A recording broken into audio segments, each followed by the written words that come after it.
អាមែនអង្គនៅតែសម្រាប់ផងទេសម្រាប់ខ្លួនមូលហេតុហ្នឹងឯងគឺតាមមករៀនទៅហើយក៏ដូចសម្រាប់ដូចកាត់នេះដូចកាត់នេះសម្រាប់ណាគឺសម្រាប់ខ្លួនណាអង្គក៏ដូចនេះដែរប៉ាគឺក៏មកទៅខ្លួនទៅគឺទៅខ្លួនធំហើយបាត់អស់ពេលរៀនពេលរៀនមានជួបទៅចាស់មុនហ្នឹងអត់លេងប៉ាទេអាចក្រោយជួបទៀតក៏មិនមានបាទចឹងពេលរៀននៅជួបនេះជារឿងខាងការប្រទេសដែលអង្គមានសម្រាប់យើងអាមែនអូខេខាងមួយនេះយើងនៅខាងសម្រាប់ខ្លួននៅអ្វីដែលខ្លួនអបទៅតែអង្គមានខ្លួនទៅនៅអ្វីដែលខ្លួនប្រាថ្នាតាមបច្ចេកដែលអង្គប្រទានមកដល់ឲ្យយើងណា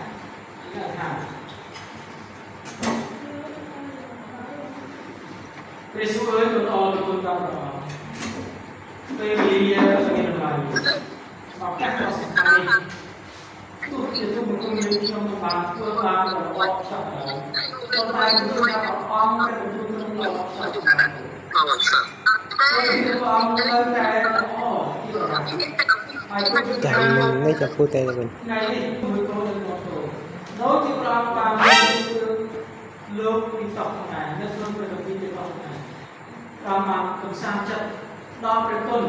ដល់សេចក្តីសុខសាន្តនិងមេត្តាករុណាយ៉ាងណាព្រះនឹងផ្ដល់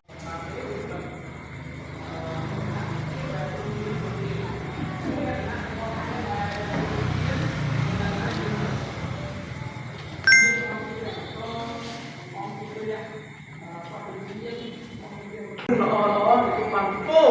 ដូចជាដើមឈើដែលដុះស្បែកទៅទឹកមែនទេ